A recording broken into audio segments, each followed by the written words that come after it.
për të garantuar zbatimin e legjislacionit. Pra, nuk don letrat vdekura, ligjet në letrat vdekura, don ligjet të zbatuara. Tani, pika 3, shënon ose konstaton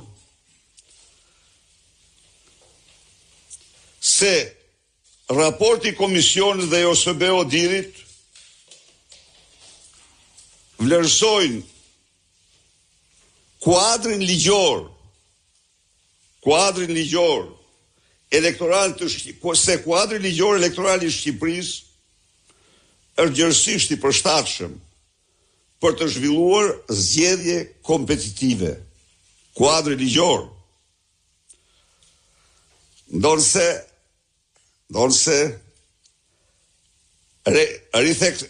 rithekson shqetësimet e lidhura me fushën jo të barabartë.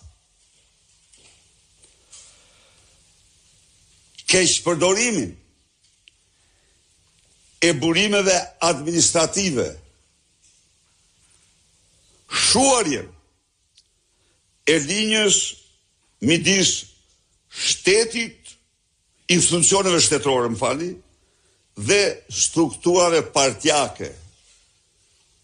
Kur shuhen linjat midis institucioneve shtetërore dhe strukturave partjake, nuk ka më zgjedhje. Prandaj dhe unë u bëj thirrje qytetarëve të realizojnë se këto 3 fraza, këto 3 rjeshta flasin për shqiptarë dhe mbar botën se në Shqipëri zgjedhjet u zhvilluan në kushtet e partisë shtet. Dhe ata që flasin,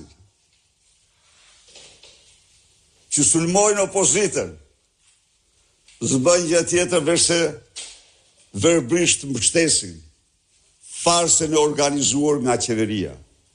Edhe njëherë, ky është raporti më serioz që bazohet në raportin e OSB Odirit, por dhe të komision, edhe të parlamentarëve të Parlamentit Evropian që vëzhguan zgjedhje.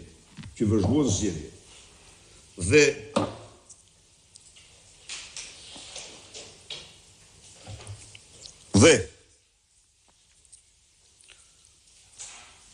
kanë qëndruar pra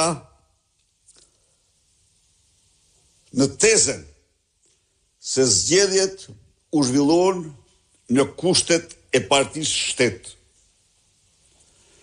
Zgjedhjet të kushtet e partisë shtet janë fars dhe vetëm fars. Zgjedhjet të kushtet e partisë shtet, imagjinoni, në variantin klasik janë ato të cilat zhvillohen në diktaturat totalitare, diktaturat pa pluralizëm. Por zgjedhjet në kushtet e partisë shtet janë ato që zhvillohen diktaturat autoritare apo autokracitë elektorale, në cilat shteti përdor çdo mjet për të rrëmbyer zgjedhjet, pra rikthen modelin e partisë shtet.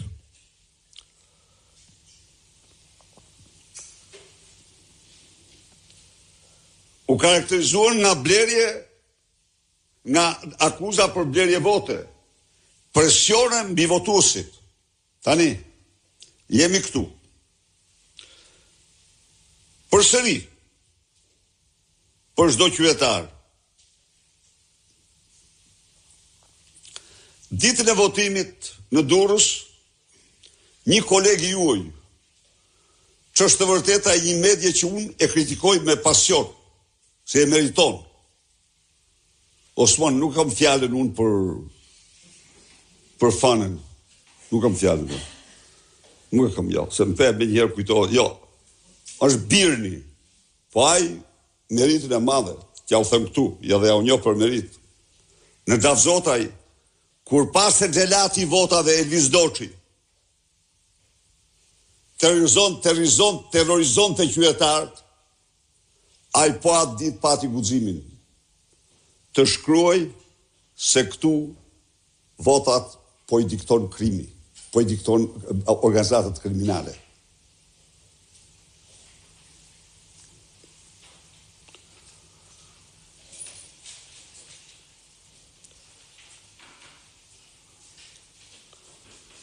Pra, si të shifni, mishrohen në këtë raport të gjitha tezat themelore të farsës elektorale.